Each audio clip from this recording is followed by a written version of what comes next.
J'ai commencé les AA récemment. Je suis en désintox, en fait. J'étais tombé au fond du baril, comme on dit. OK. Hmm.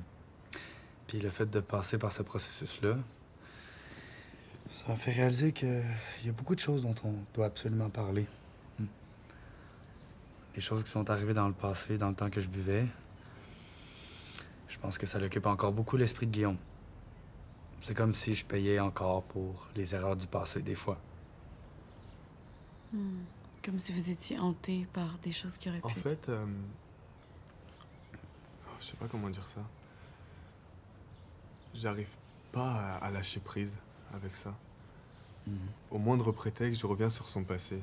Ouais, c'est vraiment difficile, c'est super compliqué. OK. Ben, je pense que c'est quelque chose qui est vraiment important pour vous deux. Donc, on va y revenir, ça, c'est certain. Mais on va commencer du début. Guillaume, qu'est-ce qui t'a attiré chez Mathieu? C'est drôle, de base, je suis pas du tout attiré par les Québécois.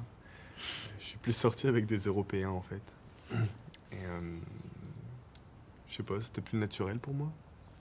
Et quand j'ai rencontré Mathieu, je l'ai tout de suite trouvé super attirant, super charmant. On a eu une sorte de coup de foudre direct. Au début de notre relation, on se voyait pas souvent.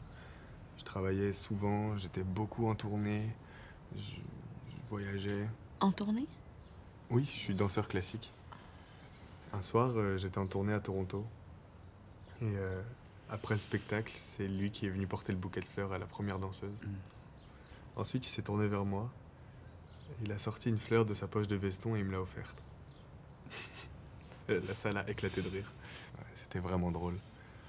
Et moi, ça m'a fait craquer. Mais ce qui m'a vraiment touché, c'est qu'il montre son amour devant autant de personnes. C'était vraiment un beau moment. Ouais. Est-ce que tu veux dire quelque chose, Mathieu? Ah, il y a tellement de choses à dire. En fait, je suis vraiment reconnaissant d'avoir Guillaume à mes côtés en ce moment. Parce que je vis une des périodes les plus rough de ma vie. Le sevrage, c'est pas évident. Hein.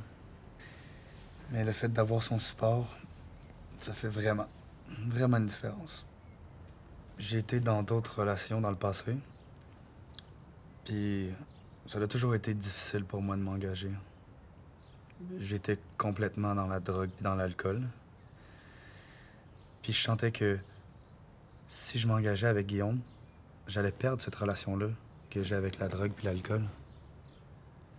Est-ce que tu peux m'en parler un petit peu plus? Mon démon, c'est vraiment la soif. Continue. Je suis passé de commencer à boire vers l'heure de l'apéro après le travail à prendre un verre au midi. Puis après, j'ai commencé à boire en cachette au travail. Il a développé une dépendance physique à l'alcool. Ça m'a rendu très malade.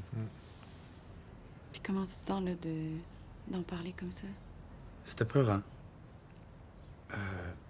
Le nombre de fois que je me suis réveillé à l'hôpital sans savoir comment je m'étais ramassé là. À cause de l'intoxication? Oui. Ah, ouais. Ça m'a occasionné beaucoup de problèmes de cœur aussi. Je veux dire, il y a une fois, ils ont été obligés de me faire une transfusion sanguine d'urgence pour que je m'en sorte. Mon rythme cardiaque était à 175. C'était fou. J'ai vraiment eu peur. Le docteur lui a dit que c'était à cause de l'alcool et qu'il devait absolument arrêter de boire. Mais j'ai recommencé le lendemain à boire. Ouais. J'ai honte. C'est gênant. Si j'ai une moins bonne journée, mon premier réflexe, c'est de prendre un verre. L'alcool, c'était mon meilleur ami. Puis maintenant, ben, il est plus là. Je comprends. Mm. Mais est-ce que tu penses que, en ce moment, t'es disponible pour être dans une relation sérieuse?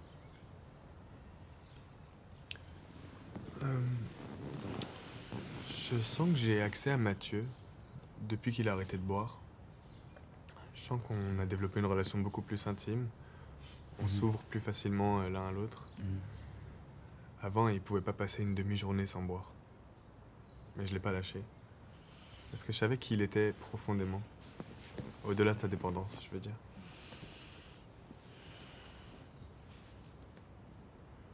Puis qu'est-ce que ça vous fait, là, d'en parler comme ça, à moi, dans mon bureau? Ça fait vraiment du bien. Mhm. Ça fait vraiment du bien. On n'arrive pas à avoir ce genre de conversation à la maison. On en parle peut-être 5 minutes, puis après on change de sujet ou on fait autre chose de notre soirée. Mhm. C'est intéressant. Mais ça veut peut-être dire qu'il y a d'autres problèmes qu'on n'ose même pas aborder. Parce que pourquoi on n'est pas capable d'avoir ce genre de conversation-là? Des fois, on essaye, mais ça devient super tendu. Comme la fin de semaine au Vermont avec tes amis. Ouais. On planifie une fin de semaine dans le Vermont avec un couple d'amis. C'est plus mes amis que ceux de Mathieu. Le planning est vraiment compliqué. Il y a des textos de groupe qui circulent, puis personne ne prend de décision. Mathieu Je veux dire, veut c'est tout insupportable. organiser dans le moindre détail. Non, c'est pas ça, c'est pas ça. Mais il faut avoir un plan, sinon ça foire, puis on fait rien, Chris. Je veux dire, j'ai pas envie d'aller revirer jusqu'au Mais Vermont faut pas pour être me trop pogner le rigide non cul sur le plus. On bord n'est de pas la obligé de piscine. tout planifier. Est-ce que c'est vraiment autour de ça, le conflit? Il y a de la tension parce qu'on évite de parler des vraies affaires. C'est-à-dire... Ben, c'est-à-dire que Guillaume est stressé à l'idée de partir 2 jours avec moi et ses amis. Il a peur d'être obligé de me gérer. Est-ce qu'il y a du vrai là-dedans, Guillaume? Oui. C'est notre premier voyage depuis que Mathieu est sobre. J'ai envie que les choses se passent bien. En quoi ma sobriété est un problème? Non, j'ai pas dit ça. Je veux juste pas que tu sois stressé parce qu'il y aura de l'alcool. Je veux juste que tout le monde se sente bien. Ça te rend anxieux. Oui, parce que je sais que lui, il l'est. Mais je suis pas anxieux, OK? C'est toi qui fais de la projection. Est-ce que tu peux préciser? Je sais pas, j'imagine que je suis plus très le fun dans un party à cette heure que je suis sobre. J'ai l'impression que Guillaume se sent obligé de s'occuper de moi, qu'il marche sur des œufs. J'ai l'impression qu'il y a beaucoup d'attentes envers moi, puis je sens énormément, mais énormément de pression à être quelqu'un que je suis plus, finalement. Ben, je pense que Guillaume a vraiment ton bien-être à cœur. Je peux comprendre en quoi ça peut avoir l'air d'être la pression envers toi, mais je suis certaine que c'est pas ça ses intentions. Puis en fait, ce que j'observe, là, c'est que tu perds un peu de vue cette bienveillance-là. D'un côté, je le vois qu'il y a de la bienveillance. Ah oui, ça, je le vois, mais d'un autre côté, je vois qu'il est irrité parce que je veux organiser la fin de semaine. Donc, Guillaume, est-ce que t'es bienveillant ou t'es juste irrité? Ben, je pense que c'est pas obligé d'être un ou l'autre. Ça peut être les deux. En fait, je comprends pas pourquoi c'est si compliqué d'organiser une fin de semaine. J'aurais dû jamais dire oui. Oui, à quoi? J'aurais dû juste dire que je vais rester à la maison puis te laisser partir avec tes amis, là. Je sens que j'ai plus de chum. Je veux juste passer du temps avec mon chum, mais tout est devenu beaucoup trop compliqué. Parce que t'es rochant. Comme je t'ai expliqué, là, tantôt, tu projettes tout le temps ton anxiété sur moi puis tu présumes toujours de comment je vais me sentir. Ah, Mathieu sera pas bien. Mathieu va être stressé. Il va falloir que je gère Mathieu. C'est sûr que c'est facile de regarder la situation puis d'imaginer le pire scénario possible. Mais on peut aussi regarder la situation différemment. Je suis sûr qu'il viendra pas. Il va prendre le chemin facile. C'est pas nécessairement le chemin facile.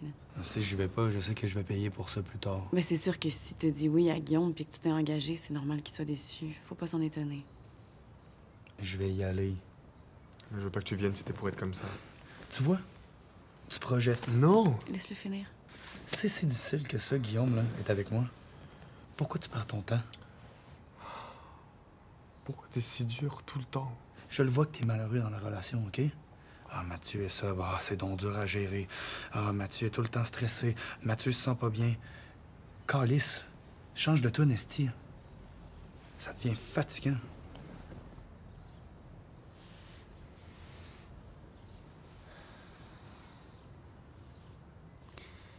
Ben écoutez, c'est tout le temps qu'on a. Est-ce qu'on va se revoir la semaine prochaine?